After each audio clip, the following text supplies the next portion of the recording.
오늘 함께 나눌 하나님의 말씀은 요한복음 11장의 말씀입니다.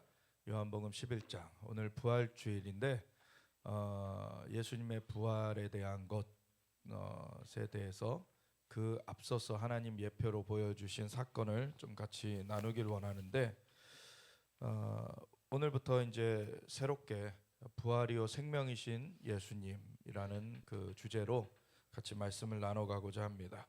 요한복음 11장 1절부터 44절까지 읽고 기도하고 나눌 텐데 우리 같이 요한복음 11장 1절부터 읽겠습니다.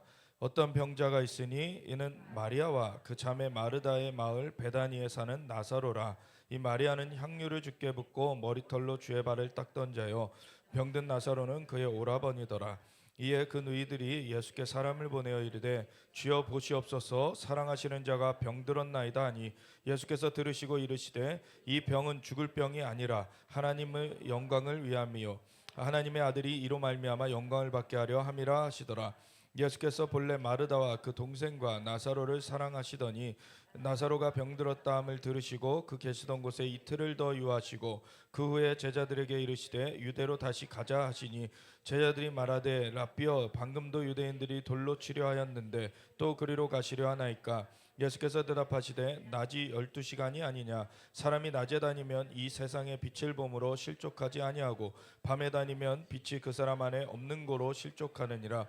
이 말씀을 하신 후에 또 이르시되 우리 친구 나사로가 잠들었도다. 그러나 내가 깨우러 가노라. 제자들이 이르되 주여 잠들었으면 낫겠나이다 하더라. 예수는 그의 죽음을 가리켜 말씀하신 것이나 그들은 잠들어 쉬는 것을 가리켜 말씀하심인 줄 생각하는지라. 이에 예수께서 밝히 이르시되 나사로가 죽었느니라. 내가 거기 있지 아니한 것을 너희를 위하여 기뻐하노니 이는 너희로 믿게 하려 함이라. 그러나 그에게로 가자 하시니 디드모라고도 하는 도마가 다른 제자들에게 말하되 우리도 주와 함께 죽으러 가자 하니라. 예수께서 와서 보시니 나사로가 무덤에 있은지 이미 나으리라. 베다니는 예루살렘에서 가깝기가 한 오리쯤 되매 많은 유대인이 마르다와 마리아에게 그 오라비의 일로 위문하러 왔더니 마르다는 예수께서 오신다는 말을 듣고 곧 나가 맞이하되 마리아는 집에 앉았더라. 마르다가 예수께 여짜오되 주께서 여기 계셨더라면 내 오라버니가 죽지 아니하였겠나이다. 그러나 나는 이제라도 주께서 무엇이든지 하나님께 구하시는 것을 하나님이 주실 줄을 아나이다. 예수께서 이르시되 내 오라비가 다시 살아나리라. 마르다가 이르되 마지막 날 부활 때에는 다시 살아날 줄을 내가 아나이다. 예수께서 이르시되 나는 부활이요 생명이니 나를 믿는 자는 죽어도 살겠고 무릇 살아서 나를 믿는 자는 영원히 죽지 아니하리니 이것을 내가 믿느냐. 이르되 주여 그러하외다. 주는 그리스도시요 세상에 오신 하나님의 아들이신 줄 내가 믿나이다. 이 말을 하고 돌아가서 가만히 그 자매 마리아를 불러 말하되 선생님이 오셔서 너를 부르신다 하니 마리아가 이 말을 듣고 급히 일어나 예수께 나아가매 예수는 아직 마을로 들어오지 아니하시고 마르다가 맞이하던 곳에 그대로 계시더라. 마리아와 함께 집에 있던 위로하던 유대인들은 그가 급히 일어나 나가는 것을 보고 곡하러 무덤에 가는 줄로 생각하고 따라가더니 마리아가 예수 계신 곳에 가서 배웠고 그 발 아래 엎드려 이르되 주께서 여기 계셨더라면 내 오라버니가 죽지 아니하였겠나이다 하더라. 예수께서 그가 우는 것과 또 함께 온 유대인들이 우는 것을 보시고 심령에 비통히 여기시고 불쌍히 여기사 이르시되 그를 어디 두었느냐. 이르되 주여 와서 보옵소서 하니 예수께서 눈물을 흘리시더라. 이에 유대인들이 말하되 보라 그를 얼마나 사랑하셨는가 하며 그중 어떤 이는 말하되 맹인의 눈을 뜨게 한 이 사람이 그 사람은 죽지 않게 할 수 없었더냐 하더라. 이에 예수께서 다시 속으로 비통히 여기시며 무덤에 가시니 무덤이 구리라 돌로 막았거늘 예수께서 이르시되 돌을 옮겨 놓으라 하시니 그 죽은 자의 누이 마르다가 이르되 주여 죽은 지가 나흘이나 되었음에 벌써 냄새가 나나이다. 예수께서 이르시되 내 말이 내가 믿으면 하나님의 영광을 보리라 하지 아니하였느냐 하시니 돌을 옮겨 놓으니 예수께서 눈을 들어 우러러보시고 이르시되 아버지여 내 말을 들으신 것을 감사하나이다. 항상 내 말을 들으시는 줄을 내가 알았나이다. 그러나 이 말씀하옵는 것은 둘러선 무리를 위함이니 곧 아버지께서 나를 보내신 것을 그들로 믿게 하려 함이니이다. 이 말씀을 하시고 큰 소리로 나사로야 나오라 부르시니 죽은 자가 수족을 배로 동인 채로 나오는데 그 얼굴은 수건에 쌓였더라. 예수께서 이르시되 풀어놓아 다니게 하라 하시니라. 아멘. 하나님 감사합니다. 오늘 부활절을 맞이하여서 주님의 부활 가운데 우리의 생명을 살려주시고 하나님의 영광 가운데 우리를 살게 하신 그 은혜를 감사드리며 하나님 오직 주님 부활하신 주님만이 영원히 영광을 받으실 분이심을 우리가 고백하며 주님 앞에 섭니다. 주님께서 영광 받으시고 우리의 심령을 주님의 길로 인도하여 주시옵소서. 주님의 말씀을 깨우치게 하시고 주님의 길로 우리가 온전히 나아갈 수 있도록 주님 가르쳐 주시옵소서. 감사드리며 예수 그리스도 예수와 마시 이름으로 기도드렸습니다. 아멘. 우리 기독교인들은 너무나 익히 아는 나사로의 부활에 대한 얘기입니다. 그 중간중간 이제 문맥상에 숨겨져 있는 하나님의 메시지를 우리가 같이 나누기 원하는데요. 어떤 병자가 있으니 이는 마리아와 그 자매 마르다의 마을 베다니에 사는 나사로라. 베다니라는 마을은 예루살렘 성전산 있는 곳에서 그 기드론 골짜기를 건너서 이제 감람산이 나오는데 그 감람산 이 산 정상을 넘어가면 그 뒤편에 있는 마을 중에 하나예요. 그래서 베다니와 벳바게가 있죠. 그래서 나중에 예수님이 그 성전에 입성하실 때 나귀 타고 입성하시는데 나귀를 벳바게에서 끌어오라 그러시죠. 그래서 벳바게가 그 옆에 있는 동네고 베단이라는 마을이 또 그렇게 가까이 있는 그러한 마을입니다. 그래서 성전산에서 아주 가까운 마을이에요. 걸어 다닐 수 있는 그런 마을이죠. 그리고 예수님께서 유대 그 예루살렘 지역으로 오시면은 기도하시던 산이 감람산이었잖아요. 그래서 감람산 그 아래쪽 그 성전산 가까운 그 아래쪽에가 겟세마네가 있어요. 그래서 겟세마네는 원래 그 올리브 그 기름 짜는 그런 곳이었고 거기서 사실 물이 피가 될 정도로 땀이 핏방울이 될 정도로 그렇게 심혈을 기울여서 기도하셨을 때 주님 앞에 이 잔이 할 수만 있거든 내게서 옮겨지게 하여 주시옵소서. 그러나 나의 뜻대로 하지 마시고 아버지의 뜻대로 하시옵소서 하고 십자가의 대속을 준비하시죠. 그때 정말 기름 짜듯이 주님께서 기도를 하셨던 거예요. 그러니까 모세혈관이 터지고 그런 정도로 됐기 때문에 그 땀이 핏방울처럼 이제 내리는 그러한 상황이 되었던 거죠. 그 겟세마네의 마지막 그 십자가 지기 전에 기도 전에도 자주 기도하러 다니셨던 곳이 그 감람산입니다. 그리고 감람산에서 무슨 일이 또 있었습니까? 나중에 예수님이 부활하신 후에 40일 동안 부활하신 것을 나타내신 끝에 승천하실 때 감람산 정상에서 승천을 하셨어요. 그래서 이 감람산이라는 곳은 굉장히 중요한 그런 의미들을 가지고 있는데 그 한쪽 자락에서는 기도를 하셨고 한쪽 자락에서는 이 베다니 마을이 있었는데 거기가 아주 친한 이 마르다, 마리아 그리고 나사로 이 남매의 집이 있는 곳이에요. 그래서 굉장히 친하게 지내면서 주님이 쉬시는 그런 공간이기도 했던 거죠. 그래서 이들의 집이 베다니에 있었는데 이 마리아는 특별히 향유를 주께 붓고 머리털로 주의 발을 닦던 자예요. 근데 이것을 가룟 유다가 돈깨를 맡고 있었던 사람인데 그는 도둑이었죠. 그 돈깨에서 얼마씩 착복을 했었어요. 그리고 돈에 매수돼 가지고 예수님을 팔아 넘기죠 나중에. 근데 이 마리아가 예수님을 정말 위에서 그 향유컵을 깨트리면서 예수님의 그 몸을 닦아드리는 그런 일을 했을 때 가룟 유다가 말하잖아요. 그걸 가지고 이 300데나리온이나 되는 그 재정을 가지고 가난한 자들에게 쓸 수 있었거늘 왜 그걸 가지고 허비하냐고. 근데 예수님께서 말씀하시죠. 이는 나의 장사를 준비하려 함이라. 사실 이 막달라 마리아는 이 마리아가 막달라라는 그 표현은 없어요. 근데 막달라 마리아가 나오고 또 이 마리아가 또 나오죠. 근데 막달라 마리아는 말 그대로 막달라 지역의 마리아예요. 막달라 지역은 이 갈릴리 호수 있는 쪽에 있는 동네입니다. 그래서 믹달이라는 오늘날로 하면은 이 갈릴리 호수가 있으면 서쪽 중간쯤에 있는 도시가 약간 서북쪽으로 올라가 있는 도시가 믹달이라는 도시예요. 그러니까 그 지역에 있던 그 사람이 막달라 마리아예요. 근데 막달라 마리아는 예수님께서 7 귀신 들린 거를 그 귀신을 쫓아내 주시고선 자유케 되었을 때 이 막달라 마리아는 주님을 온전하게 쫓아다니는, 따라다니는 그러한 사람이 됐죠.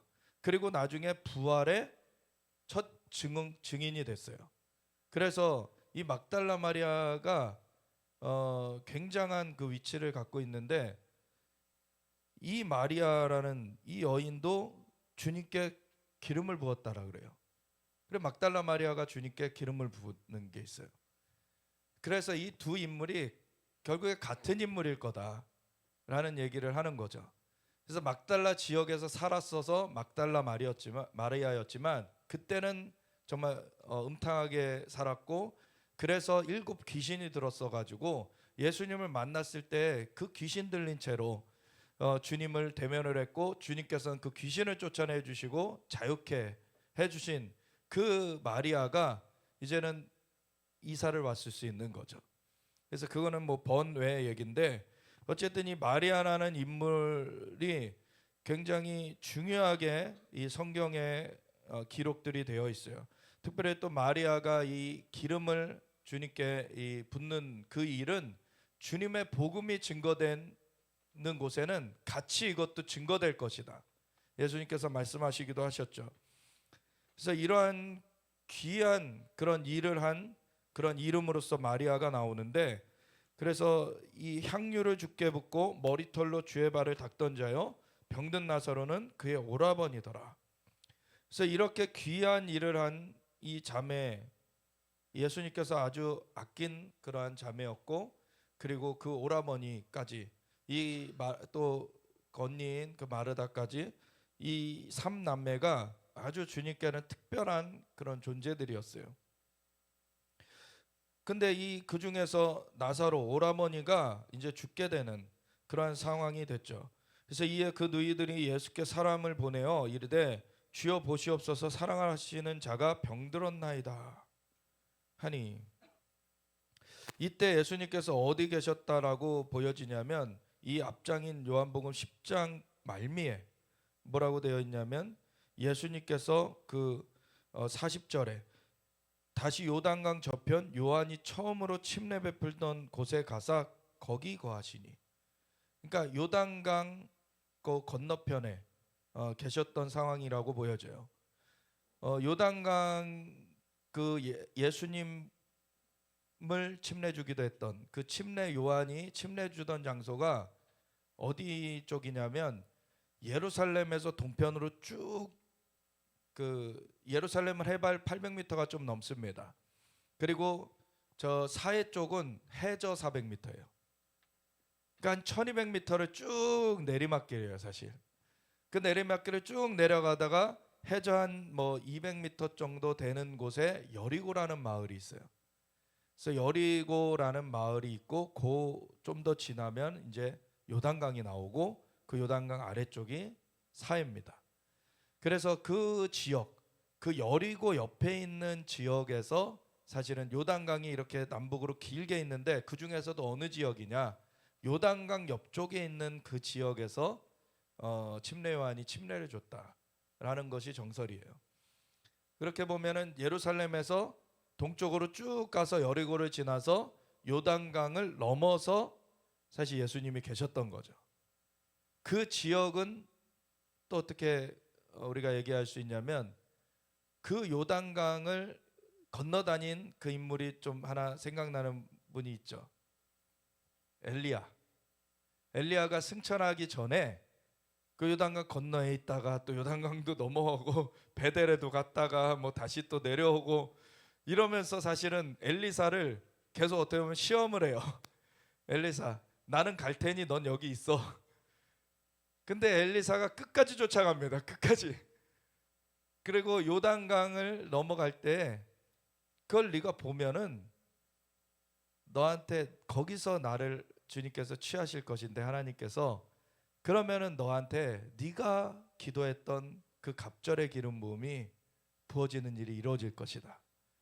그리고 그걸 받고, 그리고 그 일이 실제로 엘리사한테 일어나 가지고 엘리사가 엘리야의 겉옷을 갖고 말아 가지고 요단강을 치니까 요단강이 갈라져 버리죠. 네. 이런 일이 있었던 곳이에요. 그곳에서 이제 그 엘리야 시대가 그 BC 한 7, 800년 그 정도 되고, 그리고 이제 한 그 7, 800년 후에 이제 침례 요한이 침례를 주는 장소로 거기가 나타나고 등장을 하고, 예수님께서도 그곳에서 침례를 받으시고 올라오실 때 하늘이 열리고 성령이 비둘기처럼 내려오셔서 주님께로 임하시고, 그리고 하늘로부터 소리가 있어서 이는 내 기뻐하는 자여 내 사랑하는 자니. 주님께서 그 인증을 거기서 해주시죠. 그러고서는 거기로부터 다시 갈릴리로 가셔서 갈릴리에서 그 유대 광야로 먼저 가셔서 시험을 통과하시고 그 사역을 시작하실 때는 갈릴리로 가셔서 시작을 하셨던 거예요. 그래서 이 요단강 줄기를 사실은 이렇게 위로 아래로 다니시면서 예수님께서 다니셨다라고 볼 수 있는 거죠. 그런 가운데 지금 요 장면에서는 그 요단강 쪽에서도 남부 쪽에 있는 그 여리고 옆쪽에 있는 그 지역 건너에 계셨던 그런 상황이에요. 그래서 그 상황에서 이 예루살렘이 있으면 성전산이 있고, 성전산 동편 쪽에 감람산이 있는데, 그 감람산 그 산 정상을 넘어서 이제 동쪽 자락에 베다니 마을이 있었잖아요. 거기로부터 사람을 보내 가지고 동쪽으로 쭉 예수님이 계신 곳으로 이제 정말 내리막길을 쭉 가가지고서는 그 여리고를 지나서 이제 요단강을 지나서 예수님 있는 데까지 사람이 당도를 하게 된 거죠. 그 당도한 그 사람이 이제 나사로가 죽어가고 있다고 전가를 보냈어요. 이제 그 말을 전했어요. 근데 예수님께서 들으시고서는 이 병은 죽을 병이 아니라 하나님의 영광을 위함이요 하나님의 아들이 이로 말미암아 영광을 받게 하려 함이라. 아멘. 예수님께서는 지금 나사로를 보지 않으셨어요. 자연적으로는 나사로와 멀리 떨어져 있어요. 지금 그냥 전갈만 들었어요. 나사로가 죽어가고 있다고. 근데 그걸 들으시자마자 얘기를 하시죠. 정말 그 자리에 뻔히 보고 계시는 것처럼. 근데 이것은 자연적인 어떤 그 간극을 넘어서는 하늘과의 연결 가운데서 예수님께서 그 상황들을 다 정말 스캔하시고 다 그것을 미리 아시고, 그리고서는 말씀하시는 거예요. 이 병은 죽을 병이 아니라 하나님의 영광을 위함이요 하나님의 아들이 이로 말미암아 영광을 받게 하려 함이라. 그러시고서 일부러 더 지체를 하세요. 예수께서 본래 마르다와 그 동생과 나사로를 사랑하시더니 나사로가 병들었다 함을 들으시고 그 계시던 곳에 이틀을 더 유하시고, 이제 숨이 이제 넘어갈 판인데 이미 사람이 전령이 오기까지도 또 시간이 걸렸을 거 아니에요. 근데 그걸 들으시고 이틀을 더 지체를 하세요. 일부러 상황을 아예 일부러 만드시는 겁니다. 그냥 그전처럼 많은 사람을 치유해 주셨고 많은 사람에게서 귀신을 쫓아내 주셨지만, 이거는 그것과는 또 다른 차원의 일이에요.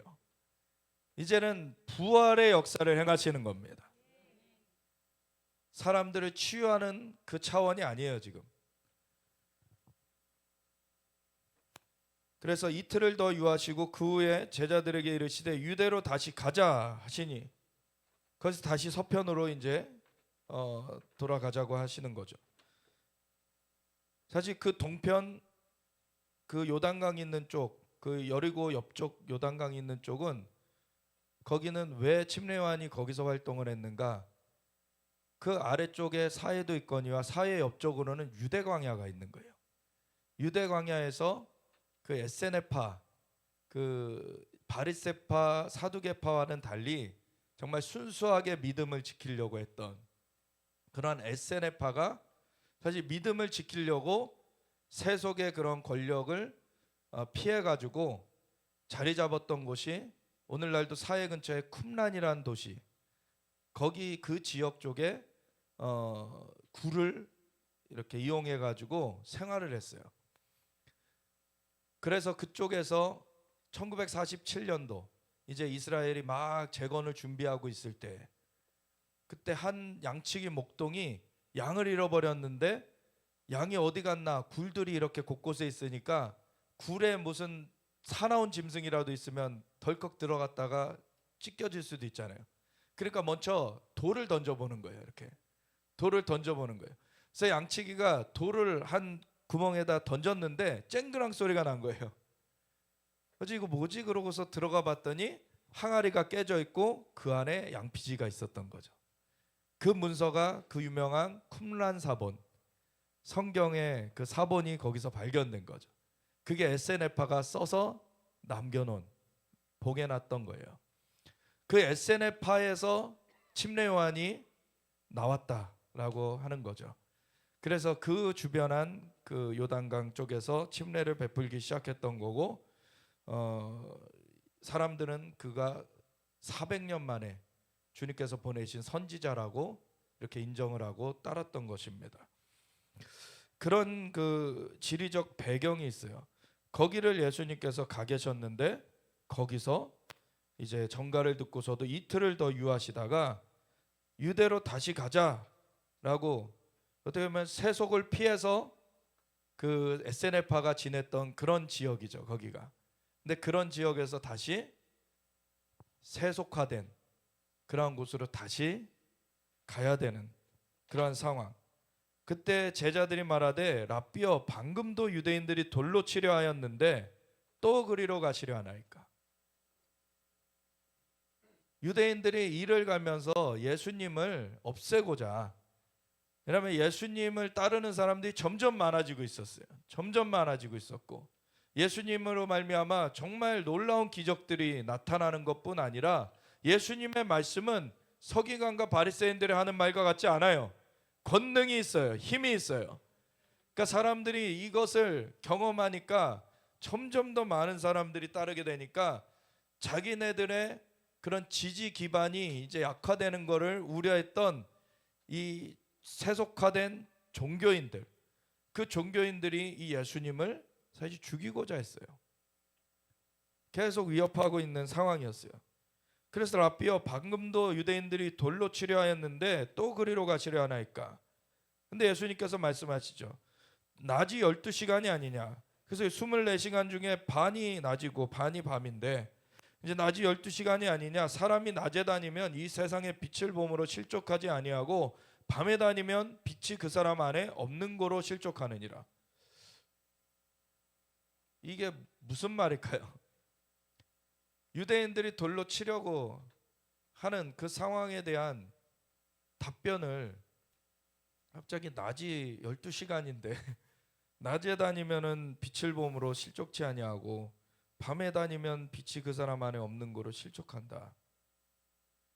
이거는 단순한 자연적인 얘기를 하는 게 아니죠.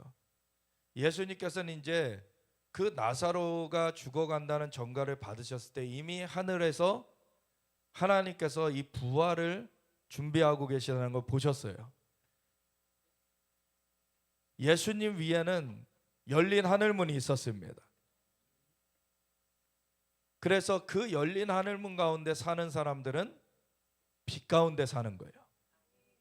그 열린 하늘문 가운데 사는 그 상황 가운데서는 세상의 그 자연적인 위협이 와도 그것에 이렇게 어그러지는 것이 아니라 하나님의 그 주시는 말씀대로, 하나님 주시는 그 지시대로 그대로 그 길을 갈 수가 있는 거죠. 예수님은 그 길을 가고 있었기 때문에 낮 가운데 계속 계신 거예요, 사실. 그래서 빛 가운데 계속 계신 겁니다. 그렇기 때문에 예수님이 그 유대인들이 죽이려 해도 자기를 죽일 수가 없고, 사실은 사명을 이루는 그 십자가 사건 때에야 이제 자신이 죽을 것을 알고 계세요. 그것은 목적을 가지고서 자신의 목숨을 내어놓는 것이고, 그거는 죽임을 당하는 게 아닙니다. 스스로 내어놓는 거예요. 그렇지 않으면 예수님은 죽임 당하지 않으십니다. 근데 자신이 스스로 제물로 자신을 내어주신 거예요. 계속해서 주님은 열린 하늘 가운데 사시면서 그 낮 가운데 빛 가운데 다니고 계셨고 그 말씀을 해주시는 것인데 제자들은 이해할 수가 없죠. 이게 무슨 말씀인가? 그래서 이 말씀을 하신 후에 또 이르시되 우리 친구 나사로가 잠들었도다. 그러나 내가 깨우러 가노라. 잠들었다라는 말, 우리 한국에서도 이런 표현 많이 쓰잖아요. 예, 영면하셨다, 영원히 잠드셨다, 뭐 이런 돌아가셨다라는 말도 하고. 그래서 제자들이 이르되 주여 잠들었으면 낫겠나이다. 뭐 자고서 회복되겠죠 이런 거잖아요. 뭐 고열이 나고 막 죽을 것 같아요. 근데 잠이 들었어. 그러면 낫겠죠. 이런 얘기인 거예요 지금. 근데 예수는 그의 죽음을 가리켜 말씀하신 것이나 그들은 잠들어 쉬는 것을 가리켜 말씀하신 줄 생각하는지라. 이에 예수께서 밝히 이르시되 나사로가 죽었느니라. 근데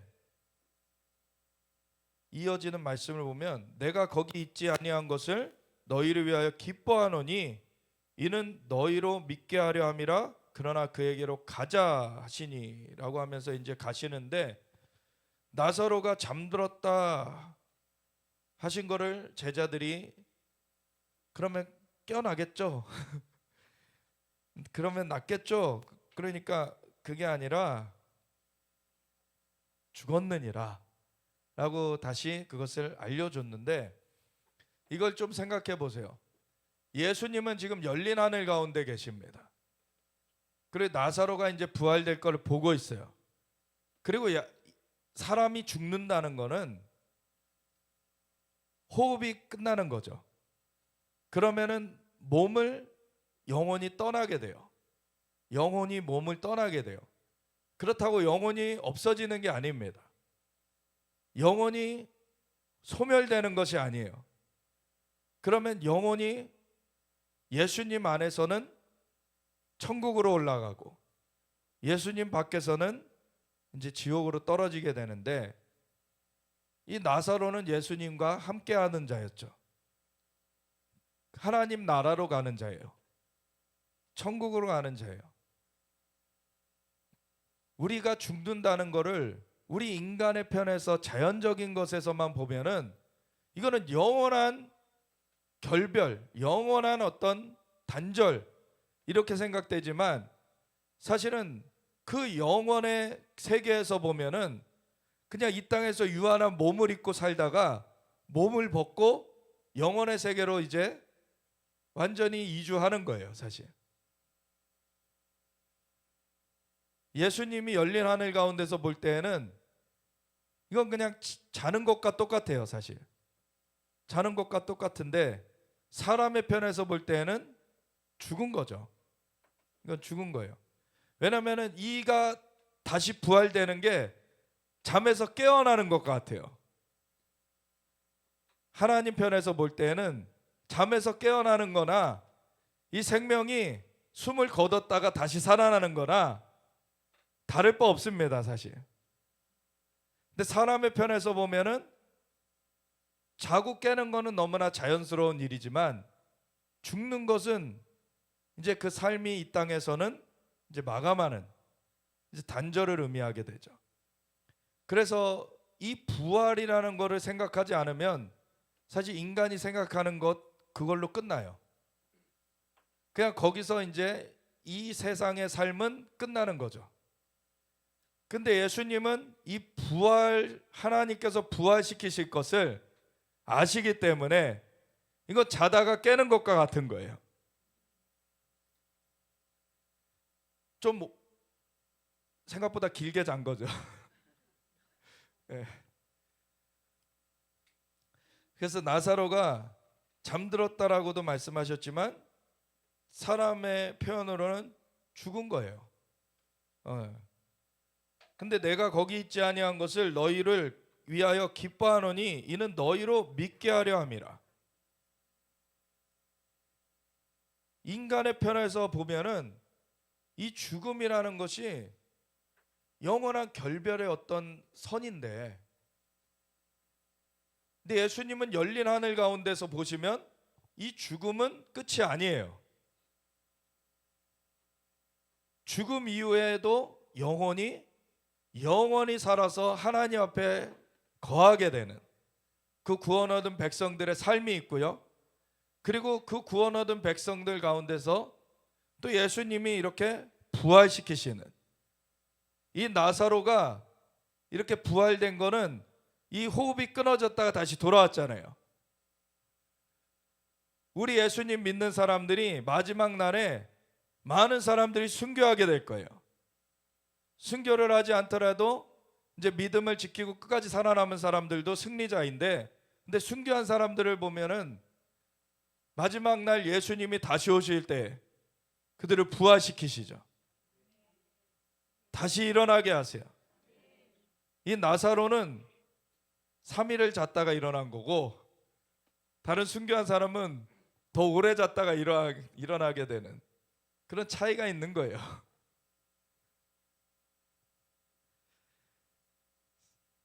그래서 디도모라고 하는 도마가 다른 제자들에게 말하되 우리도 주와 함께 죽으러 가자.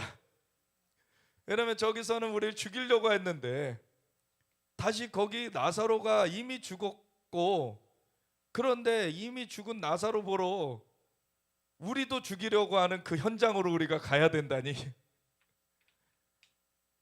우리도 죽으러 가자. 그러고서 가는 거예요. 예수께서 와서 보시니 나사로가 무덤에 있은지 이미 나으리라. 4일이 지났어요. 3일 넘어가면 이제 시체가 썩기 시작하거든요. 일부러 예수님은 그 날을 택해서 가신 겁니다. 사람의 생각에는 이제 시체가 썩어가는 때, 이제 더 이상 희망이 없는, 물론 딱 호흡이 끊어지면 어느 정도 이렇게 좀 흔들어 보기도 하고 인공호흡도 해보고 뭐 해가지고선 살려보려고 하지만 그 다음에 이제 시체가 식어가잖아요. 핏기가 이제 사라지고 이제 온기가 없어져 버려요. 그러면 이제 돌아올 가망이 없다라고 생각을 하죠. 그리고 이제 그 몸이 이제 썩어가는 그러한 4일째가 됐어요. 그때 예수님이 나타나신 거예요. 그래서 베다니는 예루살렘에서 가깝기가 한 오리쯤 되매 많은 유대인이 마르다와 마리아에게 그 오라비의 일로 위문하러 왔더니 마르다는 예수께서 오신다는 말을 듣고 곧 나가 맞이하되 마리아는 집에 앉았더라. 마르다가 예수께 여짜오되 주께서 여기 계셨더라면 내 오라버니가 죽지 아니하였겠나이다. 여러분, 이 표현이 무슨 의미인지를 좀 생각해 보길 원해요. 예수님은 그 전까지 어마어마한 치유들을 계속 행하여 오셨어요. 그걸 이 마르다, 마리아, 이 나사로 다 봤던 그런 남매들이에요. 그러니까 예수님이 같이 계시면 막 병들이 다 치유되는구나. 그래서 나사로가 그렇게 아팠을 때, 죽어가고 있을 때 예수님 계셨으면 그냥 바로 치유해 주셨을 텐데, 그거는 맞는 말이죠. 근데 이거는 어느 한계에 있는 말이냐면, 자연적으로 치유는 일어날 수 있는데, 예수님께서 자연계에 나타나셔서 치유는 행하실 수 있는데, 이 죽음의 문턱, 이 죽음을 넘어간 거는 어찌할 수 없다라는 한계를 어떻게 보면 가진 그 얘기예요. 죽음의 문턱은 예수님도 어찌할 수 없다라는 생각을 하고 있는 거예요.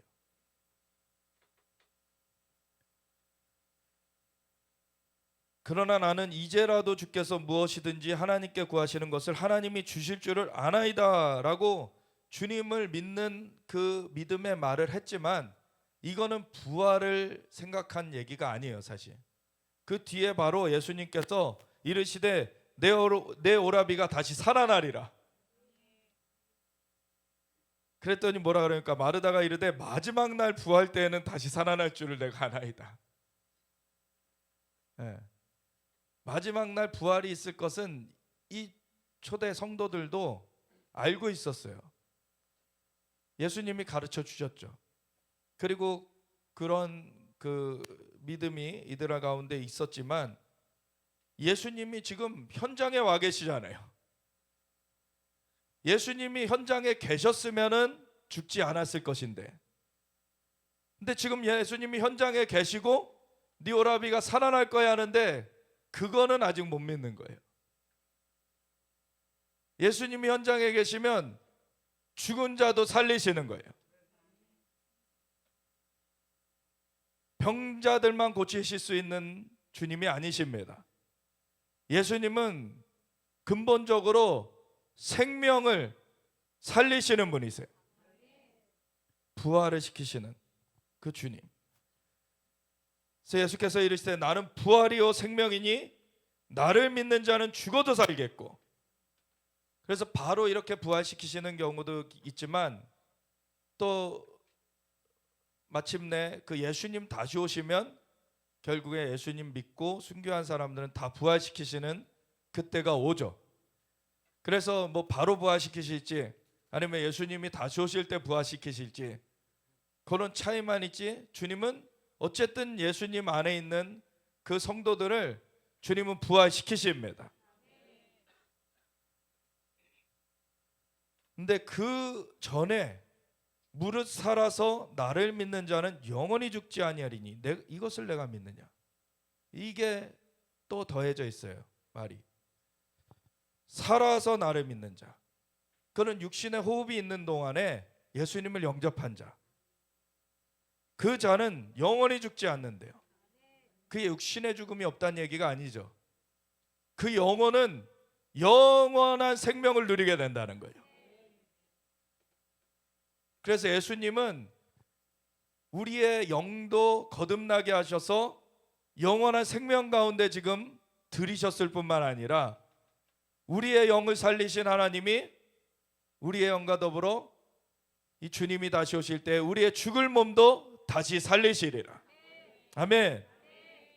주님께는 이 두 가지가 어떤 건 되고 어떤 건 안 되고 차이가 있는 게 아니에요. 우리의 영을 살리신 분도 하나님이시고 우리의 죽을 몸도 살리시는 분도 하나님이십니다. 이 두 가지가 연결되어 있는 거예요, 사실. 그래서 제가 계속 말씀드리는 예수님은 지금 열린 하늘문 가운데 살고 계시다, 이걸 우리가 인식을 해야 돼요. 열린 하늘문 가운데서는 이 죽음은 단지 잤다가 이 땅의 호흡은 끝났지만 영혼은 주님 안에서 계속 살고 있는 거예요. 그러다가 주님 다시 오시는 날에는 다시 이 땅에서 부활돼요. 그래서 중간에 끊어지는 것이 아닙니다. 연결이 되어 있는 거예요. 이것이 하늘과 땅이 연결되어 있는 그러한 그림입니다. 예수님은요, 요한복음 1장 말미에 빌립이 나다나엘을 불러왔어요, 예수님께로. 그랬더니 나다나엘을 보신 예수님이 이는 참 유대인이라 속에 간사한 것이 없다. 그랬더니 절 아십니까?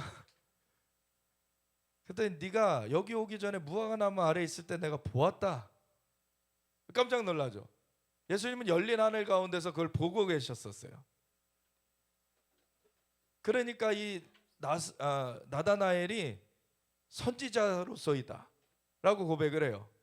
그랬더니 이거 갖고 놀라냐, 그보다 더 큰 일도 보리니 인자 위에 천사들이 오르락 내리락 하는 것을 보리라. 아멘. 예수님이 열린 하늘문이십니다. 그 가운데서 우리는 이 경계가 허물어지는 것을 경험하는 거예요. 죽음이 장애가 되지 않습니다. 나는 부활이요 생명이니 나를 믿는 자는 죽어도 살겠고 무릇 살아서 나를 믿는 자는 영원히 죽지 아니하리니 이것을 내가 믿느냐. 아멘. 이것을 나사로를 살리시는 걸로 증명하셨고 본인 자체가 십자가 대속을 이루시고 죽으셨으나 부활하셨죠. 그래서 누구든지 예수님을 믿는 사람들은 이 부활의 역사가 있다, 예수님이 부활하셨고 예수를 믿는 자들에게는 이 하늘문이 열려지고 주님이 부활시키시는, 그래서 먼저는 영을 거듭나게 하신 그 역사가 있고, 그리고 죽을 몸도 다시 살리시는 그 역사가 뒤따른다. 아멘. 그것이 우리의 믿음이어야 돼요. 세상에서 그냥 어떤 일, 이런 일은 좀 하나님이 하실 수 있지 않을까, 저런 일은 하실 수 있지 않을까, 이렇게 우리의 어떤 수준에서 제한되는 것이 아니라 하나님은 만물의 창조주세요. 생명의 주권자세요. 주님께는 능치 못하심이 없습니다. 하나님의 뜻 가운데 하나님은 원하시는 것을 그대로 행하실 수가 있는 분이세요. 근데 하나님은 우리를 영을 살리실 뿐만 아니라 우리의 죽을 몸도 다시 살리신다는 거예요. 그래서 이 마르다가 이르되 주여 그러하외다. 주는 그리스도시요 세상에 오시는 하나님의 아들이신 줄 내가 믿나이다. 믿나이다 하지만 아직 안 믿는 것 같아요. 그렇죠. 이게 뭔 말이야? 이게 뭔 말인지 모르겠어. 이 마르다는 그냥 하나님 주님의 말씀이니까 다 옳습니다, 이렇게 하고 간 거예요. 지금 사실은 이 말을 하고 돌아가서 가만히 그 자매 마리아를 불러 말하되, 이 마리아를 끌어들입니다. 선생님이 오셔서 너를 부르신다. 뭐 부르셨단 말이 없어요, 그 전에. 근데 어쨌든 마리아를 주님이 칭찬하시기도 하셨잖아요. 그 주님이 오신다 그러니까 막 마르다는 바쁘게 막 음식 만들고 막 준비하느라고 바쁜데, 주님이 오셔서 이제 말씀 나누실 때 사실 마르다도 이제 준비를 마치고 거기서 앉아서 말씀을 들어야 되는데 마리아는 계속 분주하고, 마리아는 거기 앉아 있어요. 그러니까 마르다가 내 동생 보고 나 좀 도와달라고 해주세요, 선생님. 그러니까 예수님이 이는 더 좋은 편을 택하였으니 빼앗기지 않을 것이다. 주님의 말씀을 듣는 것이 가장 중요한 것입니다. 그래서 마리아는 이 듣는 귀가 있었어요.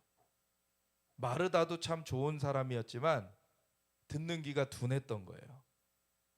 그래서 이게 뭔 말이지? 그러고서는 마리아를 보내요. 네가 가봐라. 그래서 마리아가 이 말을 듣고 급히 일어나 예수께 나아가매 예수는 아직 마을로 들어오지 아니하시고 마르다가 맞이하던 곳에 그대로 계시더라. 왜 안 들어오고 계셨을까요? 마리아가 오는 것을 기다리고 계셨을 것 같아요. 들을 게 있는 자가 우선 올 것을 기다리고 있었던 것 같아요. 하나님은 전지전능하십니다. 근데 하나님은 무엇에 제한되시느냐? 이 땅을 인생에게 주셨기 때문에 인간의 믿음을 요합니다. 인간의 믿음이 있어야지 하나님이 거기에 역사하시는 거예요. 그래서 예수님께서 모든 병과 모든 약한 것을 고치시는 분이셨지만 고향인 나사렛에 가셔서는 그들이 믿지 아니함으로 기적을 행하지 못하셨다 그래요. 믿음의 문을 열어놓지 않으면 주님의 역사가 담기질 못합니다. 믿음이라는 것은 열린 하늘문을 액세스하는 것과 같아요. 예수님께서 침례요한에 대해서 말씀하시면서 이는 사람 중에 이보다 큰 자가 일어난 적이 없다. 그 말씀이면 모세보다도 엘리야보다도 더 뛰어난 사람인 거예요, 사실. 이 침례요한은 어마어마한 부름을 받은 사람이에요. 예수님을 침례하는 사람이었어요. 예수님이 메시아로서 이제 활동을 시작하는 것을 열어준 사람이에요. 그래서 사람 중에는 이보다 더 큰 자가 나타난 적이 없다. 난 적이 없다. 그러나 이 이후로는 천국은 침노를 당하나니 침노하는 자는 빼앗느니라. 천국에서 지극히 작은 자라도 이보다 크다. 침례 요한은 구약 시대의 가장 큰 자였어요. 근데 예수님이 오셔서 그분 자신이 열린 하늘문 가운데 사셨고, 그리고 사람들에게 이 하늘문을 열어주실 때에는 천국은 이제 침노를 당해요. 사람들이 인자 위에 천사가 오르락내리락 하리라 하는 걸 보리라. 예수님 그 안에서 천사들이 오르락내리락 하는 것을 보는 것뿐만 아니라 사람들이 이 영적 세계를 계속 들락날락 할 수 있게 되는 거예요. 이게 진짜 믿는 자들의 삶입니다. 그래서 이것을 닫아두고서 믿는 사람들은 그냥 주일에 한 번 교회 나와가지고 거룩 찬송하다가 그러다가는 알아듣던지 못 알아듣던지 그냥 설교 좀 듣다가 기도 한 5분 하고 가면은 그게 신앙생활하는 거라고 착각하면 안 되는 거죠. 예수님은 살아계십니다. 예수님은 열린 하늘문 가운데 지금도 우리를 지켜보고 계세요. 그리고 그 하늘로 계시록 4장의 말씀처럼 사도 요한에게 열린 하늘문이 있어 하늘로부터 음성이 들리되 이리로 올라오라. 주님이 초청하시고 주님이 또 방문하시고 주님은 교류하시는 분이십니다. 내 양은 내 음성을 듣는다 그러셨어요. 나를 따른다 그러셨어요. 주님과 함께 그 교류가 이루어지지 않으면 믿음 생활이 아니에요. 주님은 살아나셨습니다. 주님은 죽고 끝나신 분이 아니에요. 주님 부활하셨어요. 그리고 예수님을 믿는 사람들에게 부활을 주시는 분이세요. 그래서 이 땅에서의 한계, 죽음이면은 그것은 다 단절되는 거라고 사람들은 그렇게 생각하고 있지만 죽음은 단절이 아닙니다. 죽음의 문까지도 예수님이 열어놓으셨어요.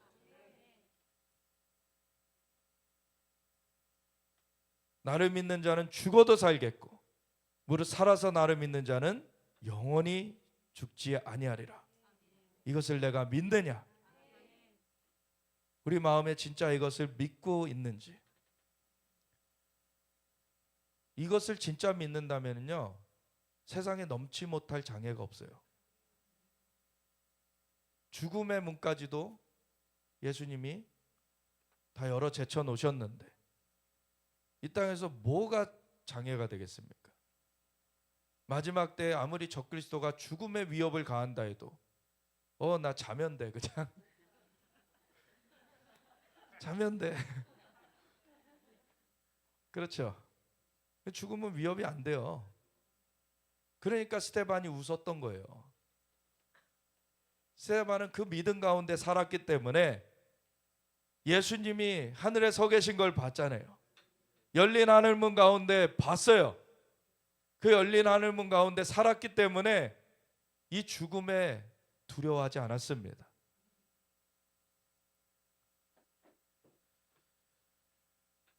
마리아와 함께 집에 있어 위로하던 유대인들은 그가 급히 일어나 나가는 것을 보고 곡하러 무덤에 가는 줄로 생각하고 따라가더니 마리아가 예수 계신 곳에 가서 배웠고 그 발 앞에 엎드려 이르되 주께서 여기 계셨더라면 내 오라버니가 죽지 아니하였겠나이다.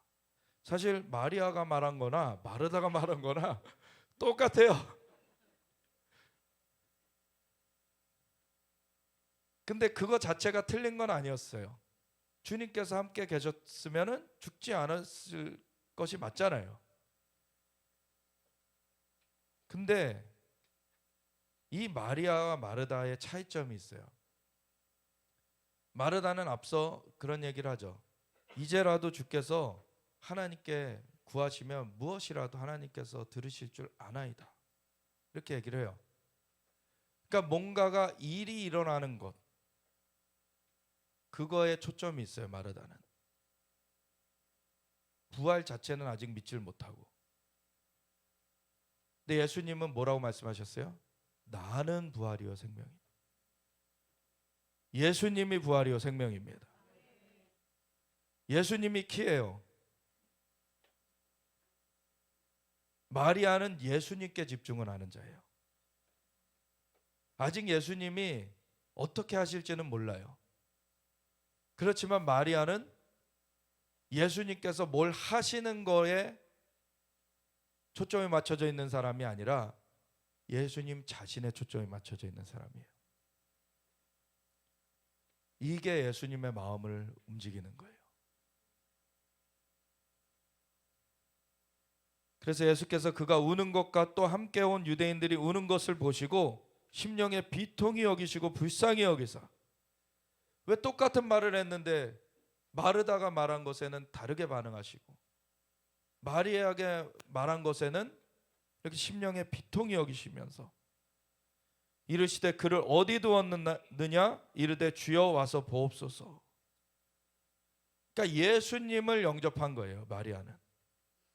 마르다도 예수님을 맞이하러 나갔지만 예수님께서 뭘 하실 걸 기대했어요. 우리도 그 기대가 없어야 된다는 게 아닌데 우리의 중심은 예수님 자신이어야 돼요. 예수님 자신이 부활이요 생명입니다. 예수님 자신이 하나님이세요. 그분 자신. 어떤 때는 우리가 기도한다고 하면서 내가 이거 너무나 간절히 기도했는데 왜 안 들어주셨습니까? 하나님께 원망할 때 있죠. 그건 하나님이 초점이 안 된 거예요. 그 일이 초점인 거예요. 하나님은 언제나 옳으십니다. 하나님은 언제나 선하십니다. 그 주님이 초점이 되면은 주님의 마음을 알게 돼요. 그리고 주님의 마음과 함께 동기와 이게 같이 연결되게 됩니다. 그러면 주님의 마음으로 상황들을 이해할 수 있게 돼요. 그래서 우리의 좁은 시야에서 보던 것과 달리 주님께서 보시기에는 이게 나한테 좋은 게 아니었구나. 나의 삶에서 이게 최선이 아니었구나. 그것을 이해하게 되죠. 그래서 예수께서 눈물을 흘리시면서 이에 유대인들이 말하되 보라 그를 얼마나 사랑하셨는가 하며 그중 어떤 이는 말하되 맹인의 눈을 뜨게 한 이 사람이 그 사람은 죽지 않게 할 수 없었더냐. 그러니까 아직 치유의 수준에서 이 예수님을 평가하고 있어요. 이에 예수께서 다시 속으로 비통히 여기시며 사실 이 믿음이 없는 것이 주님 안에 안타까운 일이죠. 근데 무덤에 가시니 무덤이 굴이라 돌로 막았거늘 예수께서 이르시되 돌을 옮겨 놓으라 하시니 그 죽은 자의 누이 마르다는 아직도 이르되 주여 죽은 지가 나흘이나 되었음에 벌써 냄새가 나나이다. 일중심적이에요. 왜냐하면 이제 썩어가면은요 이제 파리가 오기도 하고 이런 벌레가 이제 생기기 시작하죠. 벌레가 꼬이기 시작하죠.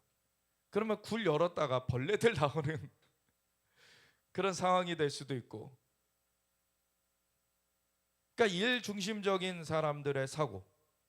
사실 오늘날 이런 경우가 거의 80-90%예요. 사실 교회 안에서. 예수님 자신한테 초점이 안 맞춰지고 교회 안에서의 어떤 일, 교회 안에서 활동을 하느라고 예수님보다 그 활동을 준비하는 데에 온 심혈을 기울이느라고 예수님을 예배하는 데 집중을 못해. 이게 얼마나 안타까운 일입니까 사실. 근데 예수님께서 다시 말씀하세요. 예수께서 이르시되 내 말이 내가 믿으면 하나님의 영광을 보리라 하지 아니하였느냐. 아멘. 앞에서 말씀하신 것은 나는 부활이요 생명이니 나를 믿는 자는 죽어도 살겠고 살아서 나를 믿는 자는 영원히 죽지 아니하리라. 그것을 내가 믿느냐? 그 부활에 대한 얘기를 하셨어요. 그래서 너가 믿으면 영광을 보리라 하는 건 이 부활을 얘기하는 거예요. 이 부활의 영광. 그건 내가 이미 얘기해 주지 않았느냐. 근데 여전히 이 일 중심적인 사고예요. 이 마르다는. 예수님께서 다시 그것을 언급하시면서 돌을 옮겨놓게 하시니까 돌을 옮겨놓으니 예수께서 눈을 들어 우러러 보시고 이 열린 하늘 문으로 이제 하나님 아버지를 바라보시는 거예요. 아버지여, 내 말을 들으신 것을 감사하나이다. 항상 내 말을 들으시는 줄을 내가 알았나이다. 그러나 이 말씀하옵는 것은 내가 개인적으로 기도해도 하나님 다 들으시는데 이거를 공개적으로 사람들에게 들리게 하는 거예요. 지금 이것은, 이 말씀하옵는 것은 둘러선 무리를 위함이니 곧 아버지께서 나를 보내신 것을 그들로 믿게 하려 함이니이다. 아멘. 예수님이 이 부활의 역사를 행하시는 그 일을 통해서 너무나 분명하게 메시아 되심을 증거하시는 그런 일이었습니다. 그래서 본인도 후에 부활되실 것이고 그 앞서서 예표적으로 이 나사로를 부활시키시는 그런 일을 행하시는데,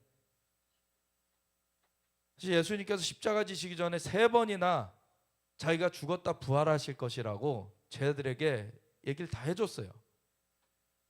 그리고 이 나사로 사건도 있었고, 그래서 제자들은 부활에 대해서 사실은 믿고 있었어야 되는데 예수님이 십자가 지시러 가실 때 도망가죠. 도망가요.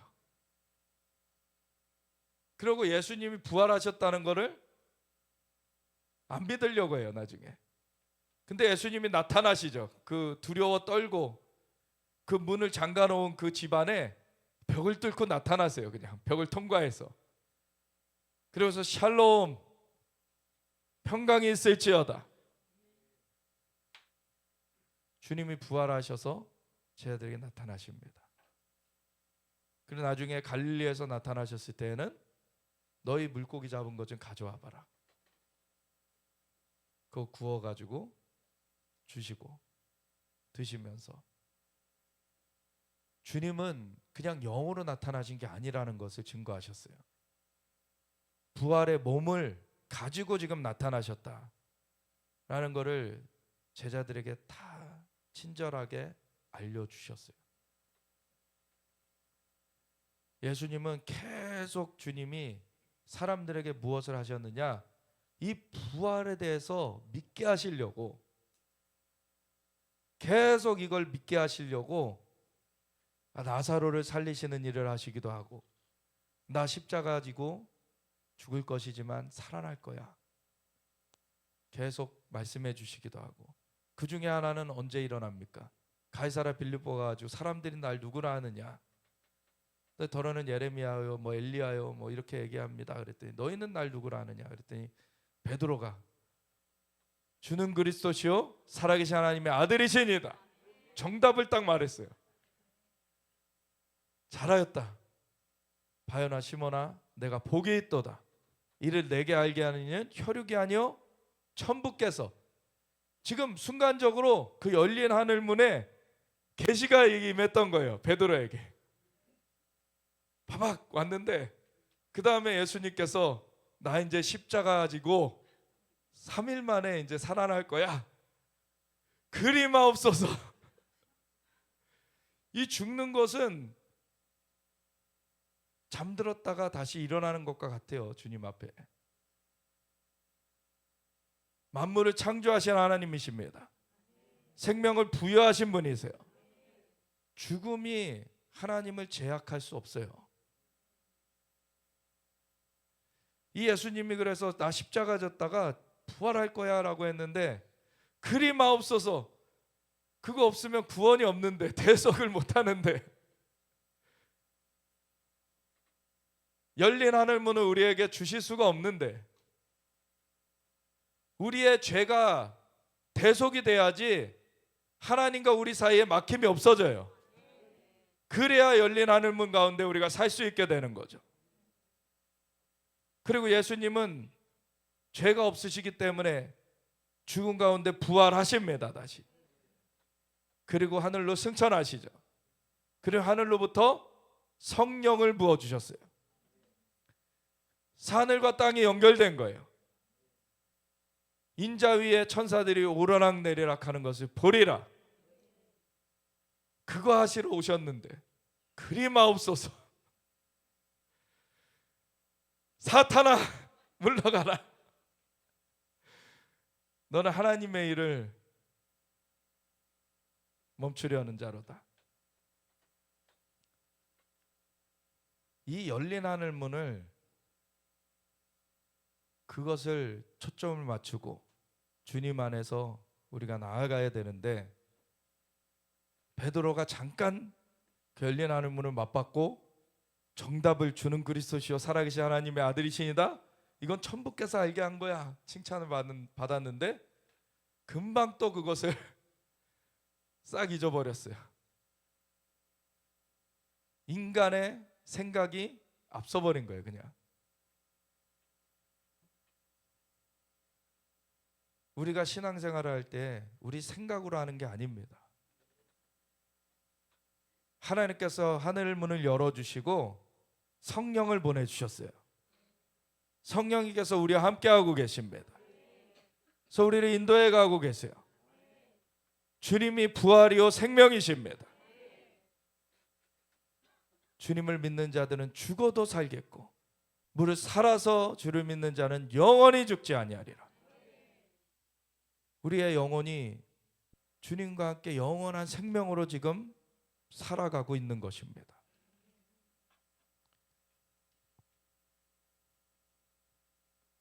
그래서 이 말씀을 하시고 큰 소리로 나사로야 나오라 부르시니 죽은 자가 수족을 배로 동인 채로 나오는데 그 얼굴은 수건에 쌓였더라. 예수께서 이르되 풀어놓아 다니게 하라. 오늘날 우리 국가적 위기가 지금 닥쳐 있습니다. 사람들은 이거면은 끝났다 하고 있어요. 대통령이 파면이 됐어요. 말도 안 되는, 파면의 이득이 더 크다? 어떻게 함부로 그런 얘기를 합니까? 대통령은 악한 그 외세 침략, 부정한 선거, 여러 가지 부정적인 그 카르텔, 악의 세력에 맞서서 대통령의 권한인 계엄을 행사했고 사람들에게 피해를 입히지 않았습니다. 정당하게 계엄을 선포했고 계엄을 해제하라는 요구에 계엄을 해제했어요. 사람들을 일깨우기 위해서, 이 위기 상태를 알리는 경고를 하기 위해서 그 계엄을 했는데 그게 어떻게 탄핵 사유가 됩니까?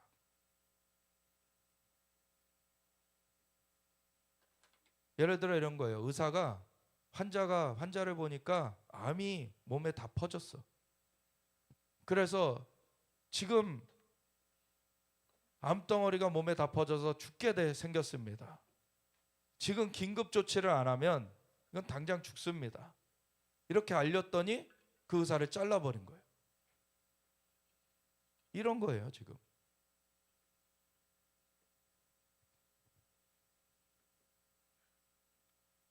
근데 하나님께서는 인간이 할 수 없는 것을 하실 수 있습니다. 하나님이 궁극적인 의사시고 하나님이 이 나라를 수술하십니다. 우리는 이 나라가 사망 선고받은 것과 같은 이 상황 가운데서 하나님이 다시 살리실 겁니다. 그래서 우리가 해야 될 거는 너희가 믿느냐? 너희가 믿으면 영광을 보리라. 주님이 부활이요 생명이세요. 주님이 이 나라를 다시 살리십니다. 우리에게 믿음이 굳건하게 세워져야 돼요. 그리고 이 믿음은 단지 우리나라 위기에서 건져내시는 것뿐만 아니라 저 북한의 문을 여실 것입니다. 복음으로 통일시키실 거예요. 그리고 북한도 쪼개놓으실 겁니다. 중국도 쪼개놓으실 겁니다. 그래서 그곳에 복음이 증거되게 하실 거예요. 그리고 불교권을 관통하고, 그리고 힌두권을 관통하고, 이슬람권을 관통하고, 주님께서 수많은 갇혀있던 영혼들을 건져내시는 하나님의 역사를 이루시면서 이스라엘까지, 예루살렘까지 주님의 복음의 전진을 이루실 것입니다. 그것을 위해서 이때 너희가 믿음을 갖고 있느냐? 내가 부활이요 생명인 것을 너희가 믿느냐? 주님이 부활이요 생명이라는 것을 믿으면 죽음의 위협도 넘어섭니다. 그걸 막을 수 있는 권세는 없어요. 하나님께서 부활이요 생명으로 역사하시는데 그걸 막을 수 있는 것은 없습니다. 하나님께서 지금 원하시는 것은 믿음이에요.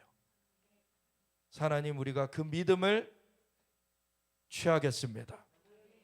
주님, 우리의 믿음 없음을 도와주시옵소서. 하나님께서 믿는 자에게 능치 못하심이 없으십니다. 주님 부활이요 생명이고, 주님께서는 죽은 자를 살리시며 정말 살아서 주님을 믿는 자들을 영원히 죽지 않게 하시는 주님이십니다. 주님을 의뢰합니다. 우리가 주님을 더 알게 하여 주시옵소서. 그 부활의 생명 가운데 우리가 깨어나게 하여 주시옵소서. 우리 함께 주여 외치면서 같이 기도하며 나아가겠습니다. 주